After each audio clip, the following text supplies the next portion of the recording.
What's up, everybody? It's your girl Erica from the Classy Climb blog. Hopefully this screen is not as blurry as I thought it would be. But you know what? I'm not in New York now. Where am I right now? I am out here sitting in a truck waiting on a driver to come pick it up. This week has been one of the most stressful weeks ever, but teaches me what I can go through and what I can deal with in business and what crap I'm not going to take from people, and nobody can get over on me. Just learning, right? Just learning. And it's funny when like somebody like, oh yeah, I'm good. It's just funny, this mechanic, uh after I just came from good mechanics who just said, yeah, this is good. A mechanic trying to convince somebody, oh, this was bad. I was like, dude, I've just got these looked at yesterday, don't even try. And they're like, their whole tone changed. I hate that. It's such fakeness, right? No, I can't drive. I don't know how to drive CDL. I just asked the black man in there to to crank it for me because I didn't even know how to do it. So, I mean, I know how to crank a car, but you know what I mean. But I'm in here from a truck. So, I'm just waiting on the guy to come, and it's 5 o'clock traffic in Dallas, so you know how that goes. There's some surprises coming up. I will be doing like a meetup, but more than a meetup, probably like an educational thing in LA with Charles Ogilvie of Todd Capital in July. We're just nailing down the date, so you guys better be ready for that. I don't think he's got a super huge event, so whatever tickets we have, you better come get them. Then I may be doing something in July 13th in Chicago. You know, some people said they want to do something in Chicago. I'm going to test it out and see. We're going to see if you guys want to do something in Chicago. I'm going to send out all kind of email lists. If you see an email list or you see emails the next couple weeks talking about a couple different events, that's what it is. So we can get in front of people, because so many people are in different cities. What's up, Ross? Thanks for the super chat. What people need to realize is, what I've been saying in a lot of videos, is they're giving out lines of credit, but other companies are approving people if you got the money. If you got the dough, they approve it, right?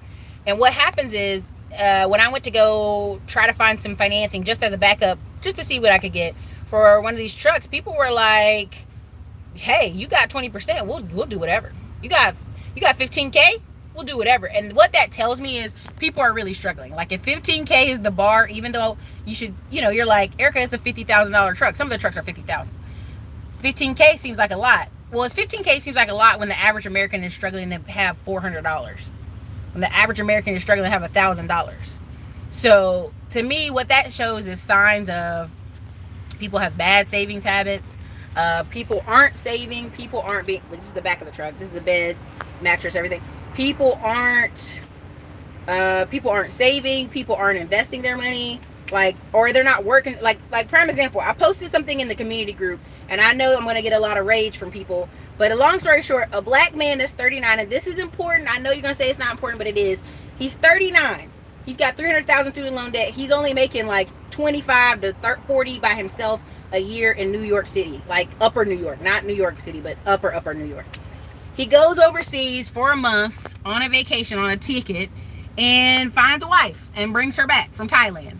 She gets there. She's 28. He's 39. So let's do the math. She thought she had an older, established American man.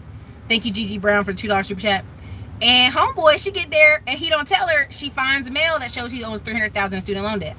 So now she's not the sweet Thai lady anymore. She's pissed because she feels defrauded, and she wants him to go get a higher paying job. And the problem with that is, they both were, and this was on Hogan's Millionaires. You can go see this. You're not going to find it on the Dave Ramsey link. You can find it on Hogan's Millionaires on Facebook. And long of the story short, most people in the country are like, girl, you knew what you was, a month, you didn't know this man. You thought you had hit the lottery. And what people don't understand is, when you don't make a lot of money, immigration actually won't approve your wife to stay, because they think, one, she's paying you to let her come to America on a visa, like a marriage visa, or two, it raises a red flag when you can't afford. I mean, basically, when you live in poverty. If you're making $40K in New York together, him and her both working, which I think she just works a part-time job, that's poverty, yo. That's poverty. Like, you should move south or move anywhere out of New York, because you can't afford to stay there. So I just thought that story was important. And many people were like, why are you bringing this up? And I was like, I was bringing it up because I thought it was indicative of, here's a guy who's 39. He knows there's no one else that's going to want to kind of put up with lazy Xbox behavior, barely working a job or working part-time jobs with that much debt, but someone who didn't know any better, right? And even if you get a foreign lady, she knows better.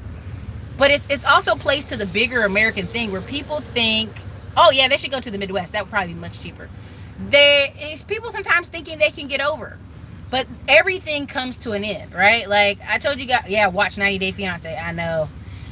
Everything comes to an end, and you can't not make hard choices. If you don't make hard choices now, life will make hard choices for you. So everybody in the comments was pretty much like, girl, you might as well start a business. You might as well get a better job. You might as well go to a community college. Because she was all like, I want to buy a house and I want to start a family. And it's like, yeah, in your culture at 28, you're a little old to be getting married and starting a family. In Philippines, possibly you're a little old. But in America, if y'all $300,000 in debt, you're not getting a house. You only make $40K a year in New York. You're gonna have to move way south to get a house and get, make money. And it's just that thing of where people are in. Yeah, she was trying to get a piece of that American dream. Yeah, where people are not making hard choices. The hard choices is like when she said that he's hiding the mail from her. Like, hey, you done married her. She there now. You might as well show her what the mail is. You might as well show her what the debt is. And my whole point to this is people aren't making hard choices. And what I see happening in the next 2 to 3 years, is people are going to have to make some hard choices. Stuff they didn't want to do, they're going to be doing. Places they're going to work, they're going to have to be working. That's just it. Christian Emerson, dude shouldn't have gotten married. He should have get him a better paying job, get him more skills. If he wants a wife afterwards, then that's cool. Struggle love is not the way. Yeah. What's up, Doug? Thanks for the $5 super chat. Yeah. Unfortunately, sometimes I don't, I'm not going to knock the man. If I was 39 years old and I wanted to have a wife and kids at 39, if you're a man and you really want to get married, I understand that. Like I have 2 friends who are very pro. There were guys that wanted to get married. They made that very clear. Like, hey, I want to get married. And they end up getting married in like less than 2 years, both of them. And I think sometimes it's a decision, and sometimes it's age too. Like people get a certain age and they look like ready to go. Yeah, she thought she was coming for the American dream and she got the debt instead. Dang. Yeah. Well, Fred the Felon, I'm not all for Yang 2020. I know what he's saying, and honestly, man, I mean, I see it just won't work, right? Because you have people now in some certain towns that are getting food stamps and money. Like the lady came to San Antonio, Texas, and tried to kill herself and her children because they wouldn't approve her for food stamps. Now, of course, it was bigger than that. She moved from Ohio to come to Texas for a new start, but really, is it a new start? I mean, like, and everybody's like, you can buy a gun in Texas before you can get food stamps. I'm like, a gun is like $400. She could have took that money and bought some food, okay? Beans, chicken, and rice, and had food for a month. Just a bunch of chicken breasts all day. But the problem with that is people have waited until 2019 to make a decision they should have made in 2015. That's my whole point. They could have made a decision to change their life and get better money and get a different skill, get a different job. And what happens is they wait until life forces them to make a new decision. You don't know how many times I get on the phone with truck drivers wanting to drive for me, and they're like 67 and 70 years old. And I'm like, oh yeah, chicken thighs taste the best. The fat on them would make them taste better. And I'm talking to them, I'm like, you're 67 years old, dude. Like, why are you driving? And it's like, oh, I was tired of retirement. When really it's just need the money. Want to get out of the house. So, I do not have a CDL at all. I do not. Nope. And I don't plan on getting one. My little nephew's like, CDL. I'm like, boy, I ain't getting no CDL. So here's this step. Here's my car. A lot of this info I'm just finding out, but I'm glad I did. Yeah. I mean, here's the thing. It's like, if you really want to change your life in a year, honestly, like, this is straight no chaser, double your income. If you can double your income, because the average person in America is making like $30,000 a year, double your income to about 60, close to 70. After a year, your stress level will start to loosen up because your income gonna start to loosen up, right? Like, you're gonna be able to start paying off some of these small collections and stuff. You're gonna get rid of those things. I wonder where this guy is going. He keeps coming back to check on his truck. Sir, your truck is fine. He's been running it for a minute. I don't know why. Anyway, this is my little baby car. People are making fun of me, but I'm like, I meet some of the people, the drivers sitting there driving Escalades and Mercedes Benz. They driving all week. You don't even get to drive that Mercedes. So, D Nixon, I'm working 2 jobs now and I make like $65K after taxes. Is the promo code still working for laptop to ATM? Taco to tax liens? It should. If it doesn't, then I mean, I'll send out an email. I'll send out an email for something. I know it's paid for. I'd be trying to tell them that all the time. This is the stuff I wish my parents told me growing up. Now all I can do is share my grandchildren. Well, here's the thing too. Here, I really want to make this clear. I know it was a lot of drama last week with the video I did about the 102-year-old woman, and I was cussing, and then I made the second video. But here's my point to that, y'all. Like, that's the prime example of choices. Like, everybody I know that lives outside the state where their family lives, it's almost like a where are you going to live when you retire conversation.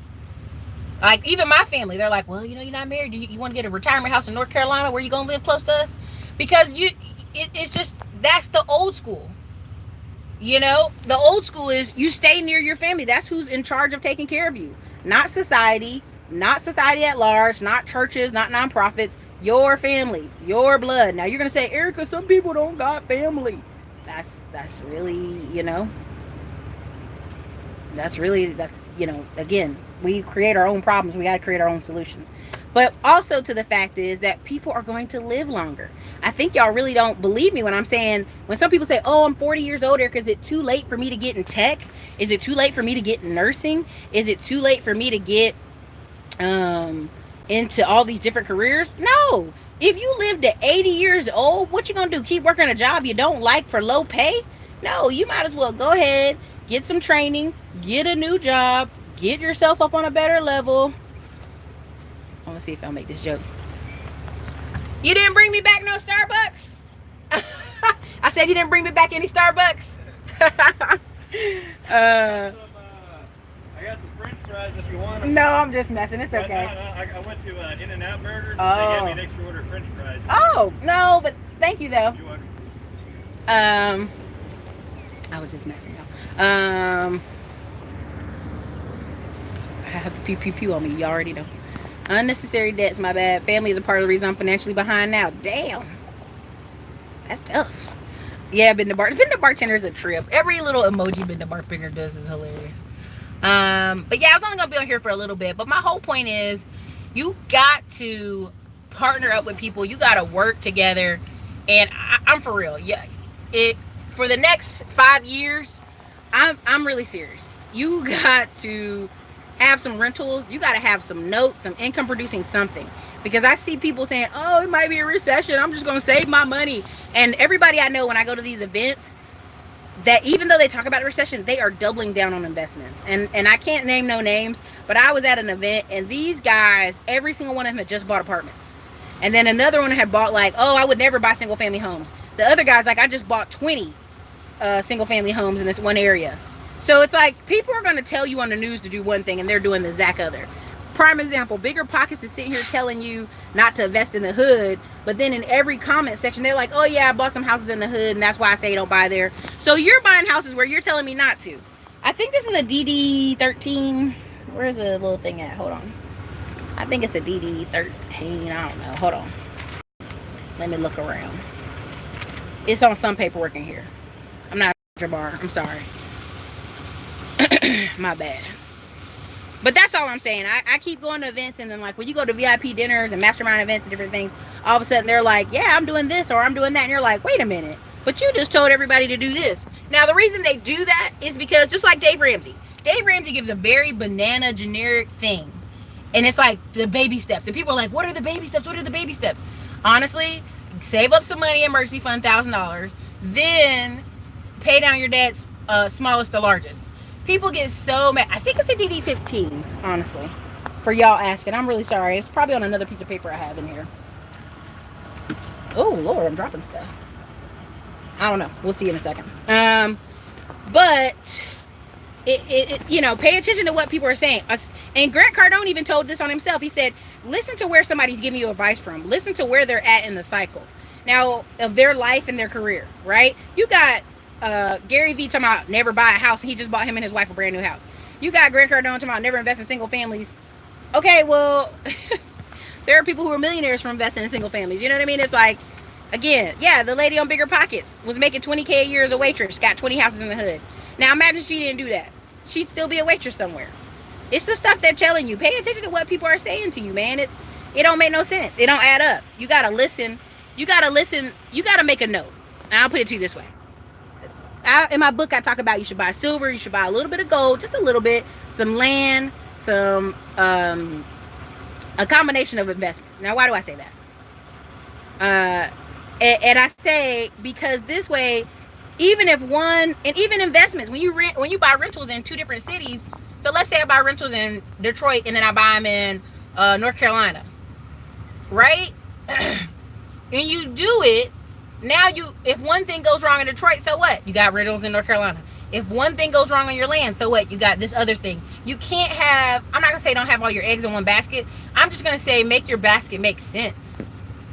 Make your basket make sense, because people are like, oh, that's a bubble. This is a bubble. The prices of real estate there are too much. And every time someone says that to me, I'm going, do you own there? Do you have any real estate? Like I was talking to a friend and they had an uncle come in telling them how they shouldn't invest here, they shouldn't invest there, and he didn't own no rentals. What? Why would you listen to somebody like that? And that's the problem. The bulk of us are in our families listening to people who ain't got no money, they ain't got no rentals, they ain't investing, and you sitting there wasting your time trying to tell them about all the different ideals you got. That don't even make sense. Now, I was talking to a family member and I said, look, follow me, do what I'm doing with this Hood Estates thing. Let's put our money together and make stacks. And oh boy, thank you, Cross-Eyed Farms, for the super chat. Oh boy was like, well, nah, I want to do this. I want to have an authority. I want to do that. I want to do that. And I was like, let's just get the trucks first. You want to have an authority. You want to do all this stuff. You ain't got no time to hire dispatchers and do all that. Now look where we at. I'm sitting here we're going on 9 trucks and he's sitting there with no truck. Because he wanted to be perfect. He want to own a whole dispatch. He want to own a whole construction. I mean, like, you can't start, like, people don't start off with a whole construction company. They start off with a handyman service and then they go higher. Or they start off with fixing fences and then they add other parts to their business. People get so crazy with this thing. Columbus and Cleveland, Ohio, Charlotte and House, what's up? Oh, you know what you need to do. Yeah, I hate that. I'm not driving. I don't have any CDL. I don't know how to drive. None of this. But what I'm telling you, what's up, Charles Oakley? Prime example. Charles Oakley, probably a million people told you not to invest in Detroit. I told one of my family members I was getting ready to invest in Detroit. They're like, why you want to do that? Okay, I came back to another dinner function maybe 4 months later. I'm like, yeah, I'm in 4 properties. Oh my goodness. Why you want to do that? I hope they're going okay. And the funny part is they sit there and they're telling you not to do something. It's like you don't have any room to talk. You don't know what you're talking about. If you're not investing, if you're not doing something, you have no room to talk. Now, one time I had an aunt and she just didn't know what I was doing. She knew I was doing YouTube. That same year, she was like, you should get a job. You know, if you get a husband, he gonna need help. I said, well, first of all, if I get husband and he need me to help him, then he ain't really a husband. Shit, he a roommate. So my cousins are laughing. They think it's funny. My aunt's like, well, that's not fair to the man, Ericka. I said, well, life ain't fair. But if he need to marry me so he can have somebody help him on the rent, that sounds like a roommate. Well, then she said, well, I wish you'd use some of those smarts you got. And I turned around. I said, well, honey, I made $150,000 this year off YouTube. If that ain't using your smarts, I don't know what is. And sometimes even with family who obviously need her glasses fixed, she see I'm doing well. That don't even make sense. Right? So I can just imagine what some of you are out there facing. I'm sitting here with I got 2 businesses that made over 6 figures, not just 150, like double that. Okay. I ain't trying to act like I'm a millionaire. Right? I'm almost there, but I ain't there yet. And you sit here with people doubting at this level. I can imagine some of y'all just telling people, hey, I just want to, I want to invest in stuff. And they're probably looking at you crazy. Do not tell your family. Don't tell your family. Look at that. That's sexy right there, y'all. This is a Ford, and people be pulling up to drive for me, and they driving a BMW, and I'm like, brother, look what I'm driving. Look what you driving. I said that to 2 different drivers. I said, look what I'm driving. Look what you driving. And I own the truck, and you driving the truck. Come on. We gotta think. We gotta think better than that. You gotta use that money smart.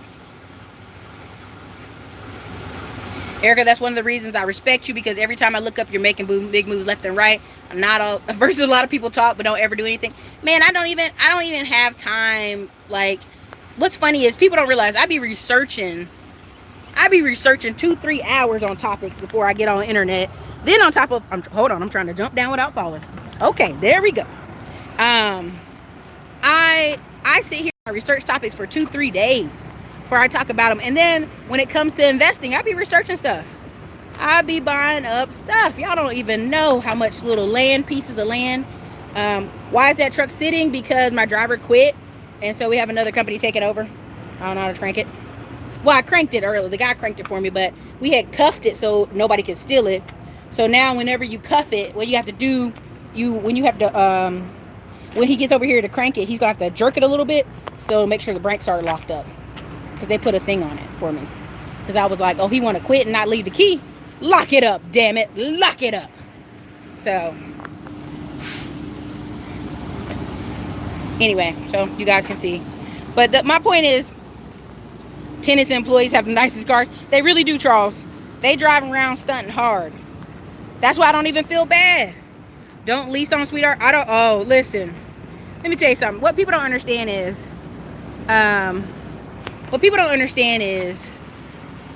once you get about 4 to 8 trucks, when you go to these small places, you have say-so. Thank you, Janine, Alexis. You have more power than you think, right? So let's say, hypothetically, somebody was offering me 60-40.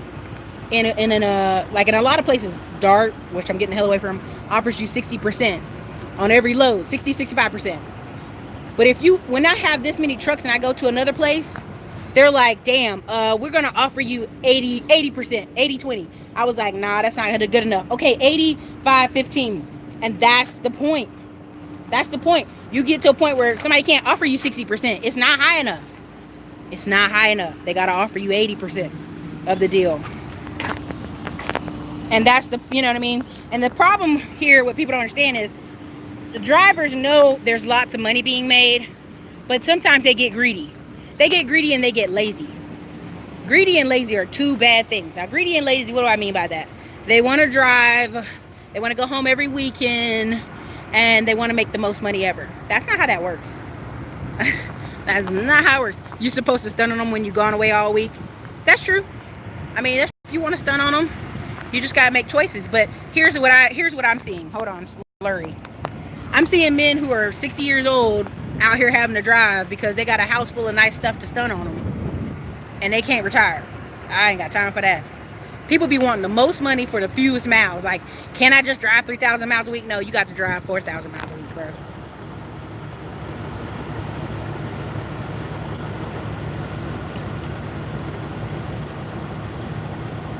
What year is that? My Ford Fiesta is 2017. When the insurance company gave me a check, I was like, hey, for the other car, I was like, I want to pay it off. Thank you for the $2 super chat. Uchungwe. I don't want to say your last name incorrect, but my whole point is, with all this, is when the drivers that came to pick it up, they were from Ethiopia and Angola, and then there were 2 guys, one was from North Carolina, another was from Maryland, and he brought his wife to ride in here, right? To ride in the truck with him. It's 168 of y'all in here, 37 likes. Help your girl out. Get the likes up. They for free. But the point is, this man and his wife are gonna be riding on the car, right? He's gonna have to take his wife on the road. He has a job. You know what the best thing I did today? They were sitting there. Oh yeah, no money at this place. I'm like, this place is whack. But you didn't hear me say that till this drives off the lot. Anyway, so my whole point is, him and his wife were sitting there all day. I felt bad. I said, look, here's $60. Take your wife to go get dinner. They go, my truck horn won't work. And the light, they couldn't move the mirrors. So I was like, oh, hell no. We're not leaving that dealership till that horn works and the light mirrors work. If you want my contact, it's always in the links below. If you're trying to book a consult, it's always in the links below. Anything else, I really ain't got time. I'm not gonna lie. So I'm like, here's $60. Take the money.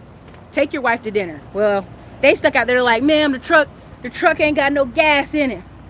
I said, I know the truck ain't got no gas. I'm ready to take this fucking sticker off, but I'm gonna wait till we get over there. Anyway, The truck ain't got no gas. I was like, here's $2.50 on Cash App. And bring my damn receipt. Bring it. Don't even think about withholding that damn receipt. But at the end of the day, my point in all this is you got to be able to have enough power to say so, to do that. Enough power to give a guy who's been sitting waiting on a truck for 5 hours, $60 to take his wife to go eat dinner. And many people are like, oh, I wouldn't do that. Why not? You make the driver happy. The dude's so happy when I said I sent him $60. I was like, here's $2.50 Cash App. Fill the truck up. When it gets to its location, I don't want to hear no shit about it not having no fuel because I gave you the money. Because he ain't got his fuel card yet. I'm out here slaying them. Man, these people are... I just want a small condo and a large bank account. I will get there by this time next year, for sure. We'll never understand why people are so obsessed with other people's opinions. People want their parents to be proud of them. People want their parents to think they're doing better. Baby money, get out of here. When I come back in the links, I'll fill out the description. Anything you need, get a consult. Or go into my Instagram and hit the consult link. So yeah, it's like, yeah, keeping the driver happy. Like $60, your wife been sitting there all day waiting to get in this truck. You got all your bags from the airport. You tired. She tired. Yeah, give the people $60 and keep it moving. Have a great day. You know? Because I literally said, when I called them, I was like, hey, y'all want something off Uber Eats? They were like, yeah, we want something off Uber Eats. You can send us anything. I was like, nah, man, I'm going to send you the money. And you take your wife to wherever you want. I'm not buying no Uber Eats over the phone. That's ridiculous. Y'all, I'm ready to rip this sticker off so bad. These people made me sick. Michael threw an extra $50. Listen, here's the thing. And let's be really honest. Every single one of my drivers... So right now, it is very difficult to retain drivers. Let me see that question. It is. It's difficult to retain drivers because, again, people are lazy and they know it's very competitive. So I was on the phone with one guy. I was like, yo, I'll pay you 52 cents a mile. He was like, where I'm at right now, it's difficult to climb in this truck, so don't laugh at me breathing hard. I ain't want to trip again. I tripped out here one time and people were like, damn, girl. So I pay them. He was like, if you can match me 55 cents.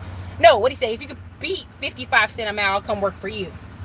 And I was like, that's sad. You know what I mean? Like, he'd been driving for 25 years. I was like, I'd rather, instead of asking for somebody to give me 2 cents more, I'd rather own my own truck. Get all the cents. Get all the $1.80. Get all the $2. Get all the $3 a mile. But it happens. Thank you, B. Curtis. Love you, Brian, East Orange, New Jersey. What's up? So, this is just what it... And they better pull up in about another 3 minutes or I'm going to be hot. I work for 55 CPM. I run 4,000 miles a week. Yeah, that sounds about right. Thank you, Fred the Felon. But any other questions you got before I roll out of here? And I'm about to call them and harass them. Are you looking for any additional partners? Dennis, honestly, at this moment, I'm just wanting all trucks on the road, and I want a fat $20,000 in my bank account that's in by the end of the week in settlements. That's what I'm looking for, because I want to pay my investors. I want them to make money off this deal. So right now, what I'm looking for is I have a property in Detroit we're looking at. I have a property in Florida. I have a property in Houston we're looking at to close on. So I have some room in the real estate side. I have, I think, one slot, but I got an email today, so I think it got filled for Group F. That truck I hopefully will leave off the lot Wednesday next week. That'll be the last truck for a while, I think. Now, there was a mustard colored truck y'all saw me show in the videos and the Instagram. That mustard colored truck, the price is a little high. I'm gonna ask for $7,000 off. Especially if I had trouble on these trucks this week, I feel like I'm in a position where I can argue for $7,000 off. For real. Because there's no point any truck should drive off the lot and have problems. I've been spending 20 years letting people get in my head about their ideals. Now I just don't care. Yeah, it's tough. It's tough. You have to realize, and I'm going to say this, that your parents will die someday. And I don't say that to be morbid or be terrible. I say it, you guys should make sure you sign up. Billie G, you should be signed up. Jackson, you should be signed up for the email. There's a master email that goes out when deals are available. So,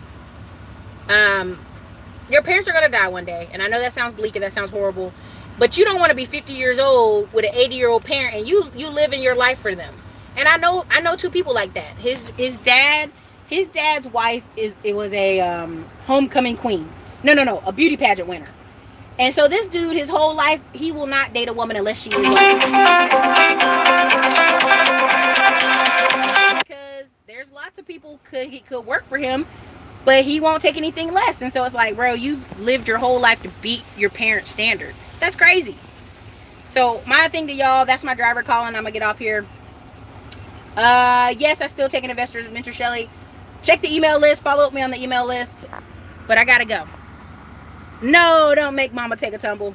He didn't even leave a key. Oh yeah, he didn't leave a key. My other truck, the other guy wouldn't answer because I was like, I'm gonna take you to small claims court because it just cost me $1,000 at the city impound and $500 to tow, and that's not right for us to pay for it. So I'll give y'all more updates on the Chronicles later. But thanks for supporting.